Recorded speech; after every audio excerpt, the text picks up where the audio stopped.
Good morning, welcome to what I eat in a day. So I'm just going to make a smoothie, excuse my sleepy voice. So what I do in the morning is I have a glass of water with lemon. I drink a lot of water throughout the day because obviously it's very important to stay hydrated.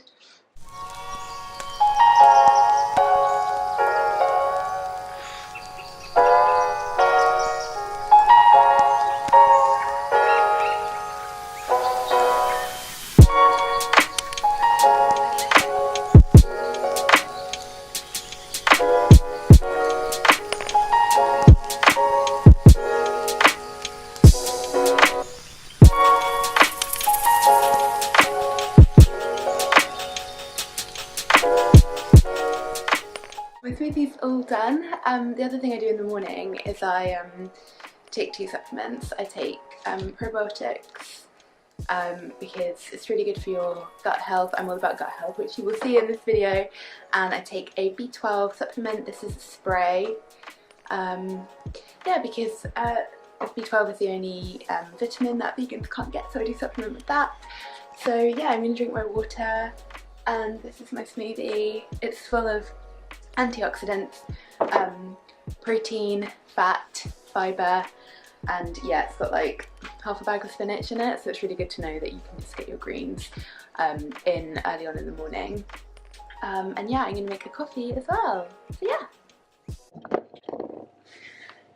Hello, it is lunchtime, I'm starving. I'm going to make a big, I don't know where to look. I'm going to make a big salad. I'm still trying to figure out how to film these things. It's quite funny, the different angles. Anyway, I'm gonna make a big salad. I typically have a salad for lunch if I'm at home.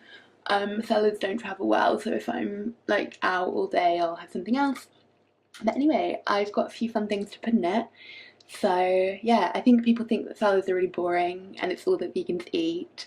But I definitely like jazz up my salad, so let me show you. Okay, I'm preparing my salad, so first up I'm chopping some lettuce. Yes, I'm a vegan and I eat lettuce, what a shocker. I'm just going to wash that.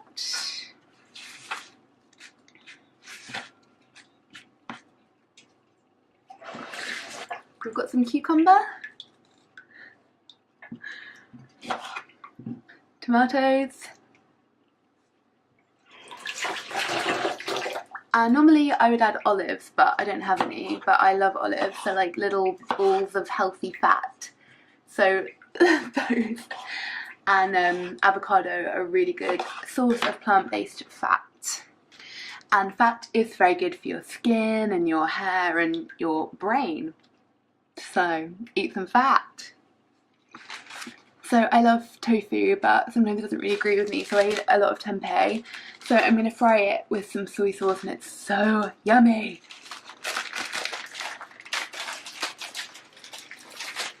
It looks really weird, kind of looks like a weird like brain, but it tastes good and it's not a brain. I'm gonna crush up some walnuts. Walnuts are really good for you. They're really high in selenium. And yeah, so I try to just eat them in my salads. I eat about 4 or 5 a day. Yeah, yum. And then a crunch. The key to making a tasty salad is all about texture. You need lots of different textures to make it interesting, and you need, especially if you're having a plant-based salad, you need to ensure that you have some protein or fat in there, because you can't just eat like lettuce and tomato and expect that to fill you up, because obviously like the base of the salad is so low in calorie. It's so low in calories, which is great because it means that you can eat a lot of it, but it's not going to fill you up. So that's why I add the tempeh and the walnuts and stuff like that. I've also cooked up some yummy falafels and I'm going to throw them in now. It's all about variety and making sure that you've got your protein, fat, carbohydrate in the salad. So I'm using tahini as my dressing. Tahini is a Middle Eastern dip. It's the base of hummus. It's sesame seed paste and it's very high in fat and super yummy. It goes really nicely with falafel. And yeah, I typically use that as my dressing. I kind of try to stay away from oil as much as possible because it's just sort of empty calories and has very little nutritional benefit. So yeah, that's what I use as my salad dressings. The final thing that I'm going to add to my salad is this. It's sauerkraut. Focus. So sauerkraut is fermented cabbage. It is full of probiotics. So remember I said I really care about gut health. This is really, really good for your gut. It's so inexpensive, and I'm actually going to make some today. It's so easy to make, and yeah, it's just really, really good for you. And having a good level of good bacteria in your gut is so important for fighting infection. So for example, if you have a lot of yeast infections, I really suggest trying to up your probiotics. So take a probiotic supplement, maybe eat sauerkraut or kimchi. Kimchi is just the Asian version of sauerkraut. Fermented foods in general. If you're not vegan, you could have kefir. It just helps you fight infections. It's great for your skin. I notice that my skin is a million times better when I'm really going crazy on my probiotics. Not to tempt fate, but I rarely get colds, and I truly think that's because of how many probiotics I have. If you took a lot of antibiotics when you were younger, so I took antibiotics for about 6 years when I was a teenager for my skin, and antibiotics just completely kill all the good bacteria in your stomach, and it's just so important to build it back up. So yeah, another thing that depletes the good bacteria is stress and caffeine, and let's face it, all of us are stressed and caffeinated, so yeah, try and incorporate some probiotic rich foods into your diet. I have my sauerkraut on salad and pasta, and it's super yummy. So yeah, so that is my delicious salad. I've got my lettuce, tomato, cucumber base with loads of sauerkraut, my tempeh, which has been fried into soy sauce, and some falafels, and my dressing is tahini. So delicious. It is snack time, my favourite time of the day. I'm going to have this salted banoffee hazelnut chocolate. So I don't really have like treats every day, but I'm feeling really tired, so yeah, I'm gonna eat that. There are so many good like raw, is this raw? Yeah, it's raw chocolate. It's amazing. There's so much on the market these days. I also really like On Bar, they're really good. But yeah, I'm gonna have that, and I'm gonna have some tea. I'm gonna have some green tea. Drink a lot of tea throughout the day. It helps to keep you hydrated. My favorite tea is green tea, but I'm gonna have the lychee and mango one, and then I'll drink like other tea at night time. But yeah, I'm gonna have that now. I'm quite sensitive to caffeine, so I definitely stop drinking coffee at like 11 unless I'm like really bad and like go out and like meet someone. I might have one, but then my sleep will suffer. Obviously green tea does have caffeine in it, but it's just not as extreme as coffee. So yeah, I'm gonna have that now. And it is dinner time, and I'm gonna make like a rice bowl veggie kind of situation. I'll show you everything that I put in it. I just thought while the rice is cooking, I would explain a little bit about the light is bright. I would explain a little bit about why I eat the way that I eat. So I've been vegan for 1.5 years. I was vegetarian for a while before that. I am vegan for ethical reasons. I will make a separate video about that probably. But also for some health reasons as well. I have endometriosis.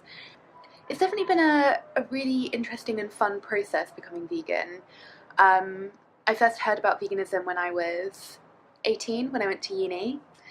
And yeah, I just thought it was so interesting, but I didn't know anything about nutrition. So basically when I turned 21, I got really bad acne, and I educated myself about curing your acne through your food. So that's kind of why I started trying to live a bit more holistically, etc. So again, we'll go into that in separate videos probably. So I'm a plant-based vegan. I try and eat whole foods.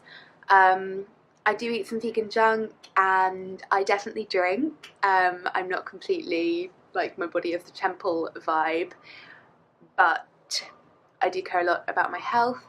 So that is why I choose to eat a lot of fresh produce, and I love I'm lucky, I love cooking and I love to cook a lot of my meals at home, but yeah, I live in London, so I'm really lucky, so there's lots of vegan restaurants and, you know, vegan options out as well. I don't know, I just feel very happy eating the way that I eat. I guess I've gotten to the point now where I'm just so in the routine of how I eat that I don't really think about it a lot, and it's just like second nature. But I definitely remember it being difficult at first. But yeah, I have absolutely no idea how many calories I eat. I'd probably say I eat about 2,000 calories a day. When I first went vegan, I used an app called Cronometer, where you can enter everything that you eat and it tells you how many calories you're consuming, as well as what vitamins you're eating or not eating, and that was really helpful. But I try and eat intuitively. So eating intuitively for me just means eating a lot. And I'm quite small, like I'm quite small bone, so I have that kind of body where I can put on weight quickly, but I can lose weight quite quickly as well. But I need to be careful because I'm a really big eater. But that's a great thing about being vegan. You can eat a lot and not put on a lot of weight, because everything is like low calorie and good for you, and your body takes exactly what it wants from the nutrients and then gets rid of what it doesn't. So that's great. I try and eat a very anti-inflammatory diet, apart from the caffeine and alcohol, and that is because of my endometriosis. If you are a woman watching this and you have endometriosis, I highly, highly recommend, one, cutting out gluten. Gluten is your enemy.